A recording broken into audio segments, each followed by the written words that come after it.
নমস্কার, আপনারা দেখছেন খবর সারাদিন। শীত বিদায়ের আগে ফের বঙ্গে শীতের কামড়। পশ্চিমী ঝঞ্ঝায় বাংলায় সেভাবে প্রভাব না থাকার জন্য বাংলা জুড়ে ফের প্রবেশ করছে উত্তরে হাওয়া। ফলে ফের বঙ্গ জুড়ে শীতের আমেজ থাকবে আগামী কয়েকদিন। পশ্চিমাঞ্চলের জেলাগুলি বিশেষত বাঁকুড়া, পুরুলিয়া, বর্ধমান, বীরভূম ছাড়াও দক্ষিণবঙ্গের একাধিক জেলায় বেশ ভালো মতো শীত অনুভূত হতে চলেছে আগামী রবিবার পর্যন্ত।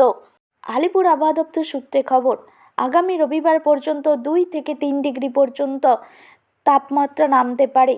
তবে জানা যাচ্ছে রবিবার পর্যন্ত দিনের সর্বোচ্চ ও সর্বনিম্ন তাপমাত্রা স্বাভাবিকের থেকে নিচেই থাকবে। ফলে কলকাতা ও তার পার্শ্ববর্তী অঞ্চল জুড়ে ফের শীতের আমেজ অনুভূত হতে চলেছে। দক্ষিণবঙ্গের জেলাগুলিতে সর্বনিম্ন তাপমাত্রা থাকবে 11 অথবা 12 ডিগ্রি সেলসিয়াসের আশেপাশে।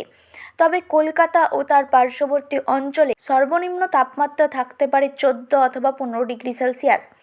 দার্জিলিংয়ের সর্বনিম্ন তাপমাত্রা থাকতে পারে 6 ডিগ্রি সেলসিয়াস। এছাড়াও দার্জিলিংয়ের পার্শ্ববর্তী অঞ্চল অর্থাৎ অন্যান্য জেলাগুলিতে থাকবে 11 অথবা 12 ডিগ্রি সেলসিয়াসের আশেপাশে। সকালের দিকে দার্জিলিং ও তার পার্শ্ববর্তী অঞ্চল জুড়ে ঘন কুয়াশা দেখা মিলবে। সংক্রান্ত বিভিন্ন খবরাখবর পেতে আমাদের চ্যানেলটিকে অবশ্যই সাবস্ক্রাইব করবেন এবং খবরটি ভালো লাগলে একটি লাইক ও শেয়ার করে দেবেন। ধন্যবাদ।